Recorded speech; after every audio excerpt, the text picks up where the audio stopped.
All right, very exciting video today. We're going to go over Star-Lord T'Challa. Whoa, looks like he's going to be important, potentially encountering not only Doom, but Dormammu. It's also going to accompany with us today is going to be the Ravager Rework. They're going to be a war offense team.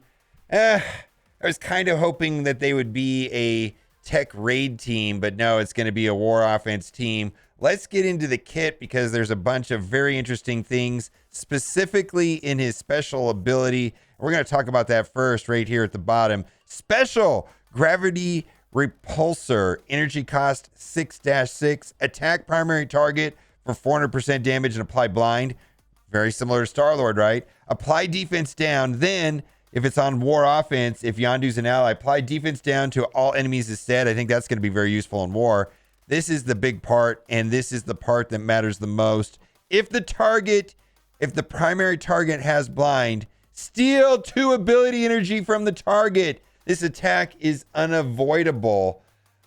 That is a better version of ability block. Think about it like this. Much better version of ability block is if you can reduce their energy by 2 and steal that, because then it can't be cleansed. The primary way to counter Doom is by putting ability block onto him, right? But if you can just steal 2 of his energy and knock it down so he can't go crazy and do his ultimate. Ooh, Dormammu. Take a look at Dormammu's basic attack. Dormammu's basic attack kind of has an anti-ability block mechanic to it. This is much better. This is much better because if Dormammu uses his basic attack while he has ability block, I believe he gets 80% turn meter. So this is much better. So I'm hopeful that basically Star-Lord T'Challa will have use outside of the team, potentially in arena or in war, on a soup type team. We call it legendary soup, although they're rarely legendary characters nowadays because all the legendary characters are mediocre, but a soup type team, you might get some use. I'm very optimistic about the possible theory crafting on this type of thing. Also, all of this footage is developer provided, subject to change, beta gameplay footage, but let's keep going and we'll read the rest of the kit. We're going to go down to his ultimate or his passive. Normally we start with the passive, but the special is so interesting to me. Rousing Ravager, on turn gain evade. On non-summon enemy death, gain 30% speed bar, gain 30% damage. In war, Ravager allies gain 30% damage, offense or defense, although this is going to be a war offense team.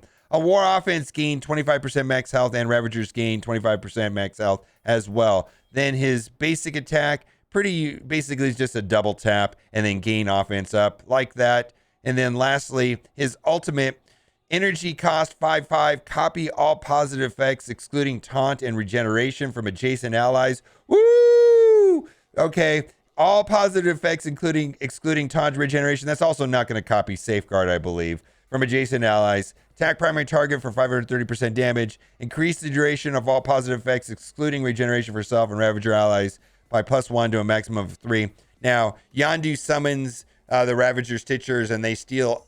All they do is steal, copy. I mean, that is kind of the whole point of the team. We're going to take a look at them and how they play against Black Order, and then later we're going to play against how they play against mercenaries. But this also, I believe, could be very useful if you place him, let's say, with Ultron. Maybe we'll get to use Ultron, right? Tech, Ultron. Okay, maybe. I don't know. We'll have to see, right? All right, let's go to the reworks. Yondu, getting some stat increases. Health 20%, damage 12, armor 20, focus by 29, resist by 20%. Then he's going to summon all the nerds. He's going to summon Ravager Boomer and Ravager Stitcher. He's going to give speed up to all the Ravager allies and then gain stealth. Now, when Ravager Boomer comes into play, part of his passive now says give offense up, I believe, for 2 turns, and Ravager Stitcher applies regeneration. Then his Yaka Arrow is much better now. Chain to all enemies who aren't stealth for 300% piercing. Clear 2 positive effects from each enemy. Gain 100% extra focus for each Ravager ally for this attack. Attack cannot be dodged. Amazing. Then his passive is bonkers also. On turn, copy 3 positive effects excluding taunt to self from each enemy. Clear the copied positive effect from the enemy. If enemy has blind, copy and clear all of their positive effects instead. That's not. In war, gain 20% focus for each Ravager ally. Yeah, that looks like it'll be pretty good. Ravager Boomer. Look at these massive stat increases. Health, 25. Damage, 32. Armor, nothing. Focus, 73. Resistance by 28. And these, everything's about stealing. His basic attack applies slow and gains speed up. See, he's applying slow and he's getting speed up. It's kind of like stealing, right? Then he reduces speed bar for 30% for primary and secondary targets, and then he's getting 30% for self. He's stealing speed bar. I love it. On war offense, always assist non-minion Ravager allies on spawn. Apply offense up for 2 turns to self and Ravager allies. Great. Ravager Bruiser. Look at all these stat increases. 43%, 20%, 33%, 163, 53%. Massive across the board stat increases. Again, everything is about stealing. If the primary target is disrupted, let's go and take a look at the against mercenaries here. If the primary target is a protector, apply defense down and disrupted. If the primary target has taunt, clear taunt from the target and gain 2 deflect up to a maximum of 5. On war offense, gain 3 deflect as said, gain taunt. See, he's stealing taunt. He's stealing and he's getting deflect. He's stealing taunt. I love it. Everything's about stealing. Apply defense up to self and all Ravager allies for 2 turns. Heal self for 20% of this character's max health. Copy 3 positive effects except stealth from the primary target. Steal. Copy. Amazing. On war offense, copy all positive effects except stealth instead. Flip 3 positive effects on the primary target. Is passive. On spawn, apply defense up to self and all Ravager allies for 2 turns. Look at all those positive effects everywhere. All right, Ravager allies gain 25% armor. In war, Ravager allies gain 25% damage. Ravager Stitcher. Massive stat increases. Look at that. 37, 44, 15, 80, 73. His new basic attack says clear death proof from the primary target and apply heal block. Think about it. Stealing. Take away the death proof. Apply heal block. A primary target has defense down. Instead, attack primary target for a lot more damage and apply heal block. Characters killed by this attack cannot be revived. They said that would never really happen. They just wanted to put that on there because it was called Disintegrator. If it's going to be called Disintegrator, it might as well never be revived. How dare they use logic? They've never used logic in any of their kits ever before. How dare you use logic? No, I like it. All right. Then he's got Hellsteel. And this is the new Hellsteel, unlike the old Hellsteel. The old Hellsteel used to go through death proof. The new Hellsteel does not. Apply steal 10% health to the primary target and redistribute to the most injured ally. Heal the most injured ally for 35% health and 10% of this character's max health. Apply immunity. Then steal 10% health from the primary target and redistribute it to the most injured ally. Heal the most injured ally for 3,500 health. So basically it does it twice and then apply immunity. So basically it pings twice. If they have death proof, it won't go through death proof, but it'll kill the death proof. Then it'll die if there's only 1 death proof on them.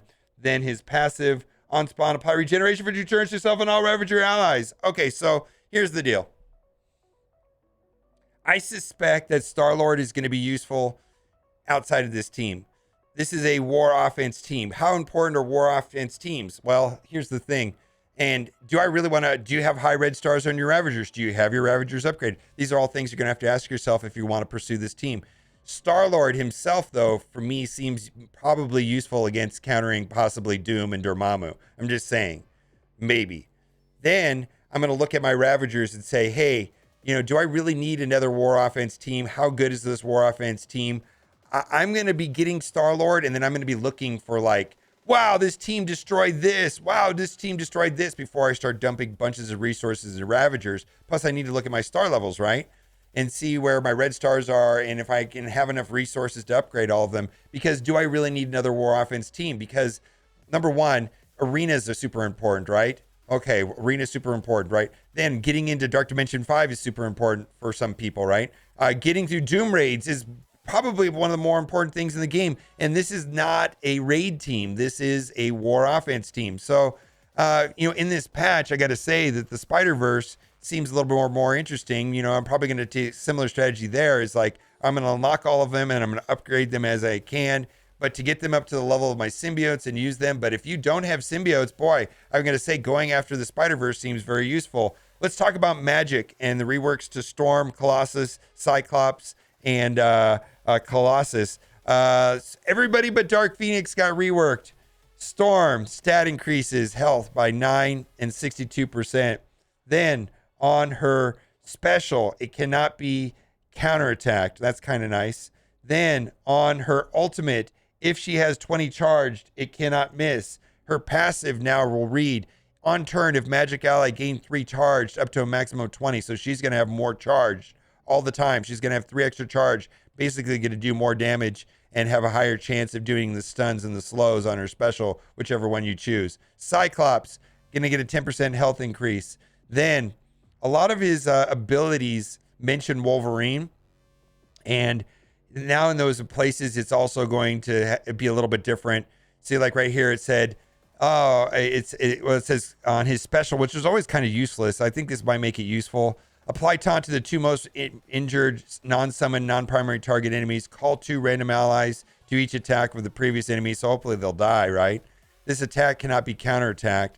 His passive, on turn, if this character has 20 charge, gain 2 ability energy. I don't know if that's going to be useful for the initial wombo combo, but typically the way Uncanny X-Men would play out is they would run out of steam and then they'd be just kind of dead in the water. Maybe this will help them have more steam if the match goes longer than the 3rd round, let's say. All right, let's move on. And then also on his passive, when an enemy attacks ally Phoenix or Dark Phoenix, 50% chance to attack the enemy for 200% chance. If this character does not attack, call for an assist from an ally Wolverine or Magic. Okay, Wolverine or Magic gain 80% damage. Very good. And then on ally Phoenix Death, gain offense up, fill ally Magic speed bar to 100%. I imagine that's going to be pretty useless. Colossus, pretty useful rather. We'll see if it's useful or useless. I don't know. Colossus stat increases 10% health. That's always going to be good. On spawn, if Phoenix or Magic is an ally, gain defense up. So basically, it was just with Phoenix. Now it'll apply to Phoenix and Magic, where the whole team gets defense up on spawn.